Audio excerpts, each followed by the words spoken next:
I have been thinking about this topic for quite a long time, and it comes up for me time and time again. Depending on the season that I'm in, it comes up year after year. And I wanted to share my reflections on how to feel more confident in hitting your epic goal for this year. This can be a weight loss goal, a body goal, a wellness goal, a relationship goal, maybe a professional goal. I'll be talking about setting epic goals and how to guarantee you hitting your goal this year in a future podcast episode. So make sure you're staying tuned. But one of the things that I think is essential to talk about is before we get into strategizing and planning and even picking a goal, is to talk about our confidence in ourselves hitting the goal. I don't know about you, but I can take a guess. I love feeling confident. I would say that my love affair with confidence started when I was about 6 years old. I was in Miss Block's first grade class, and I was one of the best at board races. Our class would basically get split down the middle into two groups, and the teacher would call up one kid from each side and she would give them a math problem.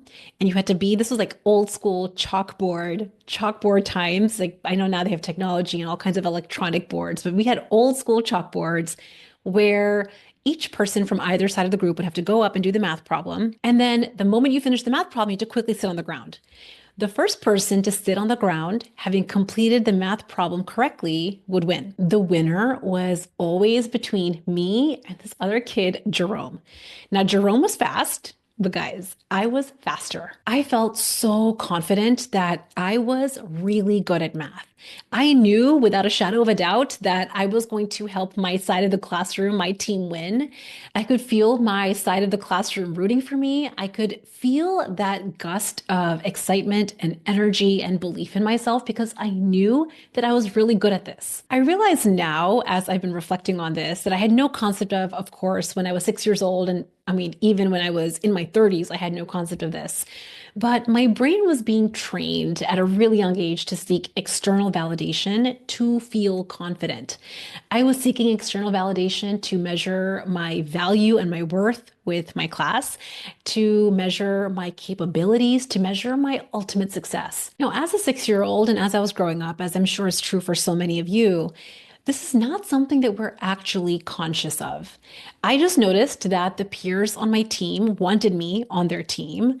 I noticed the twinkle in Miss Block's eye, and I noticed the feeling that I got when I won the race. What I learned at the age of 6 was that performance with confidence was a surefire way to feel good. I felt invincible. This is what we learn as little people. So very naturally, I got hooked on confidence. This might be you too. You might have found yourself feeling really hooked on having a love affair with confidence, wanting to feel confident, wanting to feel completely sure, completely certain that you can hit a goal, hit an epic goal before you put in your full effort to achieving it. Here's what our brain learns when we continue our love affair with feeling confident, feeling sure, feeling certain before we start taking action. We start to believe that we have to feel confident or some semblance of confidence or control before we can put in our full effort.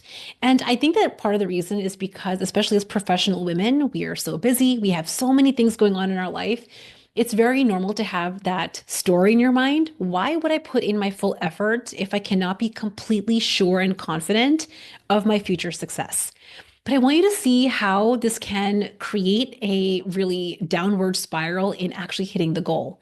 If you have to feel completely confident and completely sure in hitting your goal to put in your full effort, you can never put in your full effort. Can we see like how not putting in your full effort then by default starts to not create the results that you want? The other thing that we learn when we continue our love affair with confidence and certainty and control is we inadvertently learn that feeling doubt or a flicker of disbelief or feeling nervous is a problem. The trouble with this is if we are villainizing or making our moments of doubt or nervousness or uncertainty a problem, we end up really holding back massive results because we hold back taking consistent action today. My love affair with confidence started to become a problem as I got older because I started tackling harder and harder problems. I wasn't just doing board races with Jerome in first grade. In school, even as I entered high school and college and medical school and residency, the problems started to get harder. When we were really little, when we are in elementary school or middle school or even high school, the way that our educational system is set up is we start to think about all of our problems with this linear trajectory. Like if I do step one and then I do step two and then I do step three, I will guarantee that I'm going to hit this goal or I'm going to have this success. It's like one plus two equals three. So as a really young person, when I was 6 years old and 7 years old, I just trained my brain to think very rigidly in the form of linear patterns. I started to believe that everything, all of my problems, all of the obstacles that I encounter should also follow a linear pattern. But the reality is, in real life, as we get older, as we encounter more complex problems and harder problems, and we have more dynamics with other people being a part of the obstacles that we're trying to navigate, it isn't always so linear. As I got older and started living more of my quote unquote adult life outside of the educational system, I started encountering obstacles and challenges and problems that weren't so linear, that weren't just one plus one equals two. I started to feel a lot of uncertainty. I felt doubt and unsure and nervous as I was encountering problems, specifically with weight loss. I remember thinking that if this was just a linear problem and a linear solution, why am I not solving this? Why is it that I keep gaining and losing the same 5 to 10 pounds? Why is it that I feel so frustrated with this struggle? It's because I was trying to apply my linear problem solving strategies that worked when I was a student into the construct of a much more complicated life. And because I had this love affair with wanting to feel completely confident and certain and sure of my strategy that I was 100% going to hit my goal, I never would put in my full effort. So I would have a strategy that sounded pretty good on paper. I would have a strategy that I'm like, if I just follow the strategy, I should lose weight. I should be able to keep it off. I should be able to hit the body goal that I have. But there was always this flicker of doubt because I had never actually fully solved the problem in the past. A small part of my brain thought, well, you didn't do it before, so you can't be completely confident that this time is going to work. And it was that seed of doubt that what if it doesn't work this time? It didn't work last time, so it might not work this time. Like all of that inner monologue that drove me to create very convincing, compelling, and convenient stories to not put in my full effort on a day-to-day basis. So the moment that I had any life obstacle, the moment that my kid had a temper tantrum, or I got into a fight with my partner, or something unexpected came up at work, I would be so fast to throw in the towel on a winning weight loss strategy because a part of my brain had already decided it might not work anyway. When we have this love affair with feeling confident and sure and certain, and we villainize that feeling of doubt or uncertainty, you might find yourself, especially if you have overachieving tendencies, type A perfectionist tendencies, you might find yourself trying to solve your doubt and your uncertainty with a lot of overthinking. You might find yourself ruminating on a plan. You might find yourself researching a lot. You might find yourself in indecision. I call this the sneaky procrastination tactic of a professional working mom. We think that we can outthink our doubt or that we can outplan our uncertainty. When the reality is, all this does is it perpetuates more waiting and waiting and waiting, which keeps that feeling of confidence also on hold. So, if I'm describing you, if you're someone that really loves that feeling of confidence and control and feeling certain, and you hate feeling doubt and uncertainty, you are in very good company. You're not alone in this. This is across the board what I've personally experienced and what I see with professional women in every industry. But here's what I also noticed. I started to realize that if I keep waiting to feel completely confident, if I keep waiting to feel completely certain and completely sure, if I kept thinking about the future without acting on it, I was going to perpetually keep waiting. And in fact, the longer that I waited, the longer that the days and the weeks and the months and even years passed me by while I was waiting to feel completely confident, the more that my uncertainty and my doubt grew. One of the things that I realized, which is not a new realization, but it's something that I've known this for a while, but it like really hit ahead for me this past month, is I abhor failing. I hate it. I don't like it. If I could unsubscribe from it, I would. But the reality is, being a human, just being a human is messy. It is going to be full of moments that we go off plan, that we have a fail, that we don't, it's not the linear path that we maybe had in our educational system. So it's okay if you don't love failing. It's okay if you hate it as much as me. But what we really want to start catching is, what if hitting your dream body goal, your weight loss goal, your wellness goal this year wasn't a linear line? What if it didn't have to be a linear line for you to gain massive momentum and hit that goal this year? But what if it was simply an exercise of courage? If you didn't need to feel completely and totally confident that you were going to hit your epic goal this year, actually, what if you could feel a few moments of doubt and a few moments of nervous and a few moments of uncertainty? What is the thing that you could completely focus on? One of the examples that I have been sharing with my clients in the Unstoppable group is, I have a personal goal to be able to do an hour on the Stairmaster at level 10.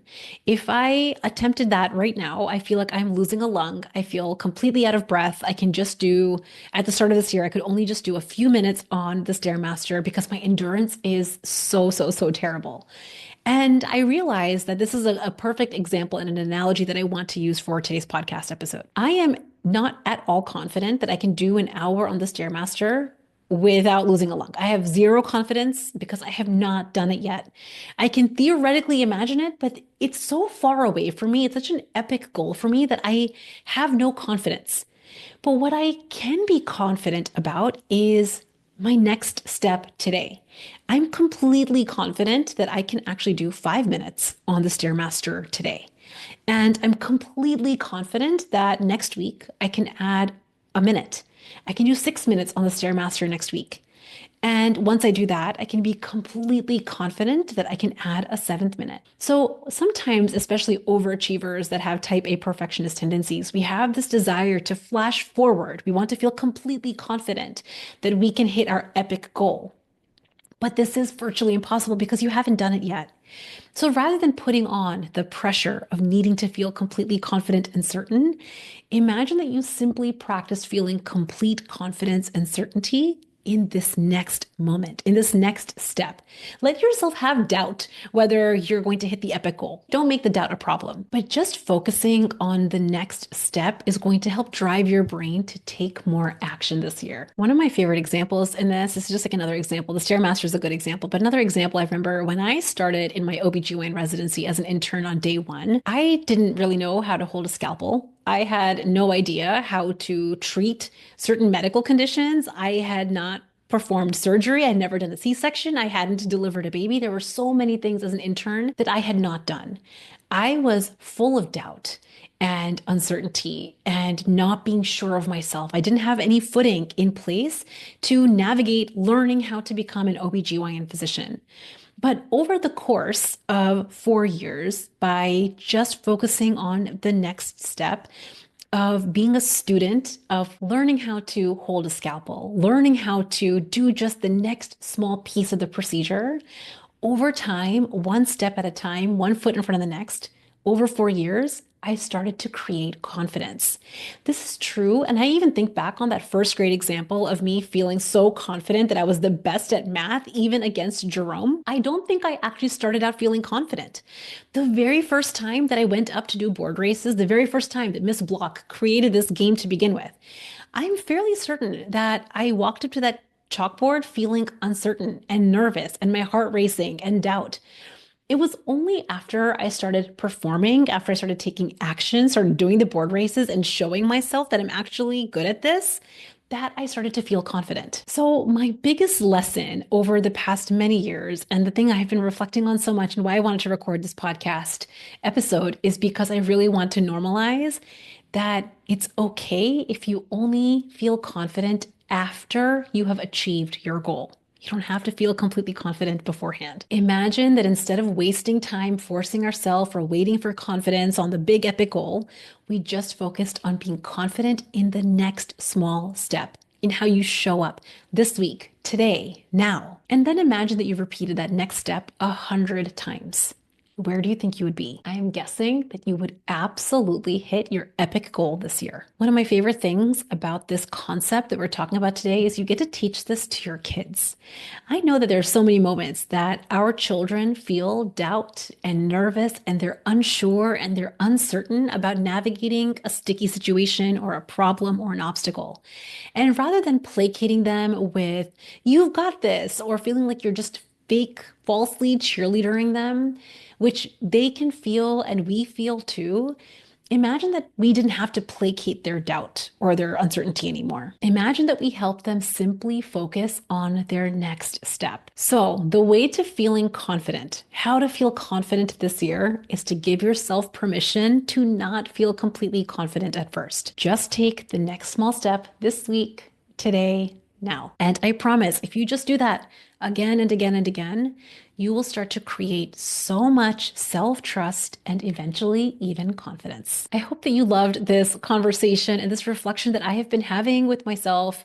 I have this with myself usually at the start of a new year. It's something that I think about often, but it is one that I love to remind myself on because, again, I still do love and have a little love affair with feeling confident and certain. I think a lot of professional women do. And I don't ever make myself wrong for loving that feeling of confidence, but I've stopped making it be and feel wrong when I have doubt. I've stopped letting it hold me back from taking action today. And there has been something incredibly freeing and very, very, very powerful in that experience. I hope you love this conversation. And if you love topics like this, if you love concepts, and sometimes we talk about skills and tools on this podcast, then I want to encourage you to get onto my email list where I share even more. You can head over to www.burnstressloseweight.com/magic, and you will get even more value and concepts like this into your email inbox. I hope you have an amazing week, and I will see you at the next one. Bye.